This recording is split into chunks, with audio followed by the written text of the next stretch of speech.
anchoring yourself to success. We're here, we've made it to day 16, and we're still on a roll. Today what our focus is going to be on is how to take these rituals for successful living and really install them, if you will. Get them so we don't have to think about them consciously. I've mentioned earlier, and I want to remind you again, that one of the biggest challenges for most people when they really want to succeed in their life is they go to try and make a change. But what happens is they try and do it purely consciously. That is, they say, okay, now what I want to do is stop procrastinating, or what I want to do now is start getting myself to take action. And so they work at it for a time or two, but they don't really install the ritual. Do you follow me? In other words, they get themselves to do it a time or two, but they don't develop it into a habit that absolutely sticks. It doesn't become a conditioned response that the environment itself triggers. They have to do it themselves. So what we want to learn to do is really use anchoring effectively. So I want to cover about 5 things with us here real quickly. One is just remind you of the fact that you're always anchoring. In other words, your brain is making neuroassociations. You're learning to associate things and create meaning out of things constantly. It's happening all the time, even when you least suspect it. And I want you to know then I don't have to teach you how to anchor yourself or anchor other people. I have to make you aware of the fact that you're always anchoring and show you how to take control of it.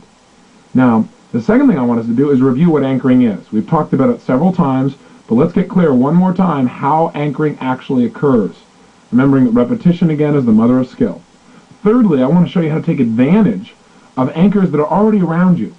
In other words, there are certain things that already make you feel good automatically. For example, there may be some music that you've got that the minute you hear it, wham, it makes you feel great. Well, once you know that, why not use that anchor to induce the emotions that you want on an ongoing basis? Why not have that tape there? That's an example of making use of anchors that are around you. You know, if you know what they are, you can utilize them and really create the results you want right now. You don't have to wait. You can trigger yourself.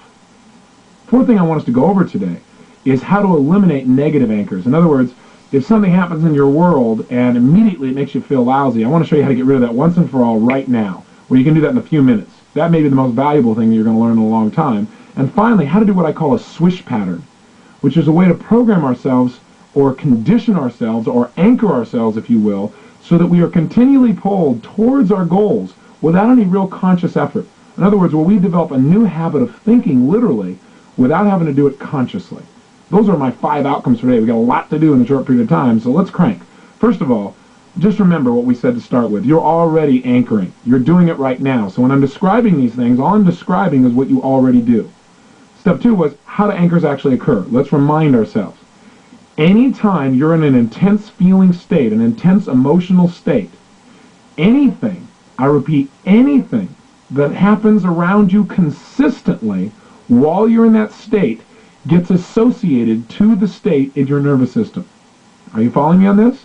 In other words, if something happens and I'm laughing hysterically, and while I'm laughing hysterically, you go, and you keep doing that, making this weird look on your face, pretty soon what happens in my brain is the two get linked up.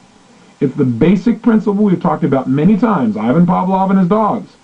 The dogs are in state of hunger. He rings a bell, rings a bell, rings a bell, rings a bell. While they're in state, pretty soon they become connected in the dog's nervous system, where the state and the stimulus, in this case the bell, are linked. Therefore, in the future, he rings the bell, they go into state. We already talked about examples that commercials use this on an ongoing basis. Most advertisers have learned to anchor us. How do we anchor ourselves? Let's say, for example, somebody goes to a funeral, and it's one of their parents' funerals, let's say their father. Obviously, they're not going to be feeling too terribly good. They're going to be in an intense state of emotion, let's say depression. Now, when that happens, anything that happens consistently, and let me be more specific, anything that happens to this person while they're in this peak emotion called depression, anything that happens that is unique and specific and happens consistently while they're in this state will get linked. So what if a well-meaning person comes up to this person while they're feeling depressed and walks over and taps them up on the shoulder and says, hey, John, I know you feel bad, but it'll be okay. And the next person goes, yeah, John, it'll be okay, and hits them in the same place a couple times. And it doesn't change John's state of mind or emotion. In other words, John stays in that peak emotion, and this consistent touch happens. What has happened?